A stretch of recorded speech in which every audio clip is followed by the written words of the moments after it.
All right, so yesterday I went to training camp, as most of you guys probably know, and I was going to talk about what I saw, just some of my reaction to it on the podcast. I was going to wait for that, but we just had some Brandon Aiyuk news drop, so I figured I could combine my training camp reaction with my reaction to some of this new Brandon Aiyuk news just on this show real quick. So with training camp, outside of me throwing some passes to George Pickens, there was some other things going on, and that was Justin Fields continuing to impress. Russell Wilson continuing to be limited. Defense looking solid as well. I didn't get too many looks at what the defense was doing because they were like on the other side of the field. But whenever they did goal line and it was like a combined team setting, the defense was looking like a throwback Steelers defense with the physicality. Like, I think that is very, very prevalent with this team. But on offense, Fields, I don't think he missed a throw the whole practice, really. I think I was sitting there. It was towards the end of it. And I don't really think he missed a throw. There might have been one pass that was incomplete, but I don't even think it was on Fields. It hit the receiver's hands. It was a tightly contested ball. DB might have batted it down from the side. I don't know, but like Fields looked good. And he's got a good connections going with Pickens, and Pickens just even on his own looks like he's going to be elevating to another level going into year 3. And it's the same story with Russ. He's doing some like individual work, and then towards the end, he did some team stuff with the 7-on-7. But that's really it. Justin Fields was taking the majority of the QB1 reps. Again, this is what, 7, 8 days in a row now. So we're really, for the most part, still in the same spot as where we were day one. And what was I saying day one? I was like, this isn't a big deal with Russ and his calf injury. He's going to be back. He's probably going to be back tomorrow. Don't worry about it. He's QB1. But the longer this goes on, where Russ is limited, Fields is getting the QB1 reps, and Fields continues to impress, maybe this becomes more of a conversation. Who's going to be the QB1 going into 2024? Who's going to be the starter? As opposed to, this is Russ's team. He's the veteran. He's the Hall of Fame guy. Let's lean on him. But this is the weird part to me. And maybe I was just wrong. Maybe I was wrong in that assessment, that take. The take of the further this thing goes along and Russ is limited and Fields does good, then it's going to be an open competition. There might actually be a chance where Fields is a starter of the regular season. Maybe I was wrong on that take too, because that exact situation is taking place, but Tomlin holds the same message. I've been pretty consistent in my position there. I've characterized it as pole position for Russell. And the reason I have is certainly they're competing, but I don't overly concern ourselves with being fair. There's no such thing as 50-50. And so we just pay respect to the totality of his resume and his experience. We lean on it. We allow him to lead the group informally in terms of some of the things that he's done to produce the type of career he has. This growth opportunity for Justin in that.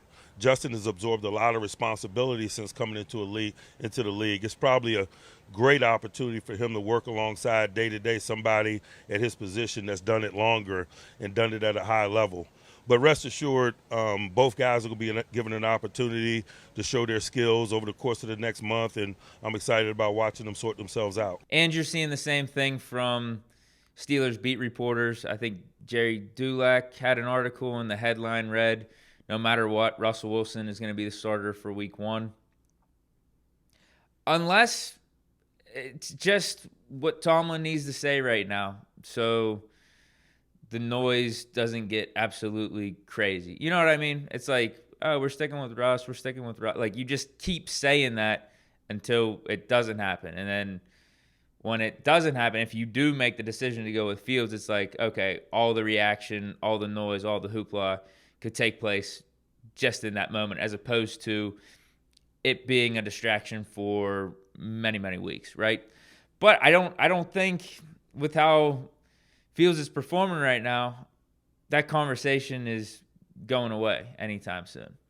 Especially if we don't see Russ in preseason. If Fields continues to impress rest of this week in training camp and then balls out in the preseason, it's like, bro, we're almost halfway done through this offseason of training camp and preseason, and Fields has got the majority of the QB1 reps. Both of these dudes are new to the Steelers. I get Russ has the veteran experience and all that, but there is something to be said for building chemistry and building rapport with your new teammates, and it feels like up to this point, Fields has the edge over Russ on that. Fields also has the edge over Russ on arm talent and mobility and athleticism and all that stuff. Now, Russ does have the pedigree. There's no doubt about it. He has the clutch factor, the knowing how to lead a team, the veteran, all that shit. That's what Russ has. Like, would the Steelers be willing to make the statement or make the judgment call that we're going with Fields, and by doing this, we're also saying that it was the Bears' fault. Like, Fields can flourish in this new organization, being a part of the Steelers with these new coaches, with these new players, the whole structure that we have around him, versus a Russell Wilson and his experience. Would they be willing to make that call based off all the information at hand? Russ being 35, Fields going into his fourth year, but also just witnessing what you're seeing in front of your very eyes over the last month or so. Like, you got to take into consideration. Like, Fields has been the one out there participating. Russ hasn't. That should be part of the equation. No, a little bit. A little bit. I don't know what the Steelers are thinking. I don't know what Tomlin's thinking behind the scenes, but we got to hear what he said in the interview with Kay Adams there. So I don't know. Take what you want from that. Brandon Aiyuk stuff. Could it happen, man?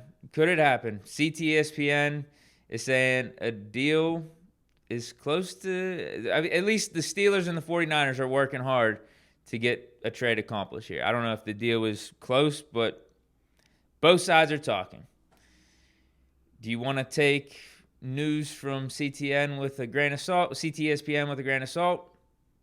That's up for you to decide. CTSPN and AB has posted out photoshops of players in new jerseys, new teams, and those things did end up happening like weeks or months after the case. He's also missed on a lot of rumors and reports as well. So I don't know how much validity you want to give this tweet right here, but it's out there, and AB and CTSPN has hit on some reports and some rumors. So there's that. Where there's smoke, there's fire. Always a possibility, right? And Aiyuk and the Steelers have been connected this whole offseason, blah, blah, blah. We've talked about that ad nauseum. But I will say this. Going back to me being at training camp yesterday, Van Jefferson looked solid, man. Like, Fields was not only getting targets to Pickens a fair amount, Van Jefferson was eating too and looking good and getting open on a pretty consistent basis. Now, it is training camp. We got to see it in the game. But I think the thing that you can hold on to with Van Jefferson is, like, he did have a pretty good year with the Rams. Like, he is a Super Bowl champion. 800 yards in one season. Like, it's not like he can't do it in the regular season, but can you be a bona fide wide receiver 2?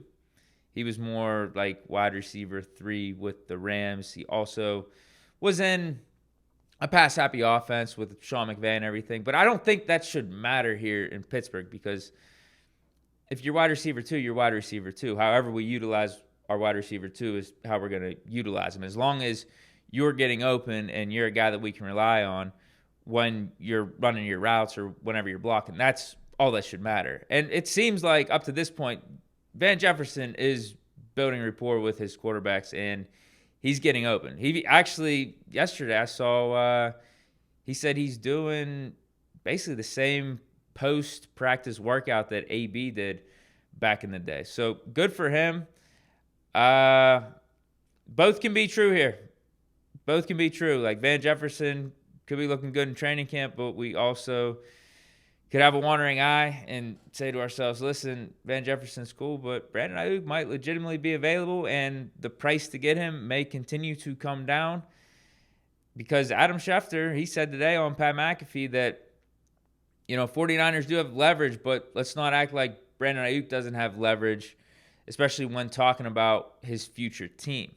Even though he doesn't have a no-trade clause in his contract, he has an unofficial no-trade clause, Brandon Aiyuk does right now, because if he doesn't want to go to a team, he could say, I'm not taking that contract, and then why is that team going to give up the amount of compensation it would take to go get him if they know that they can't get him under a long-term deal? So if Brandon Aiyuk is solely thinking about 1, 2, or 3 teams, Steelers, Commanders, maybe there's a third team out there, then 49ers leverage and what compensation they can receive for Brandon Aiyuk is not as high as it once was.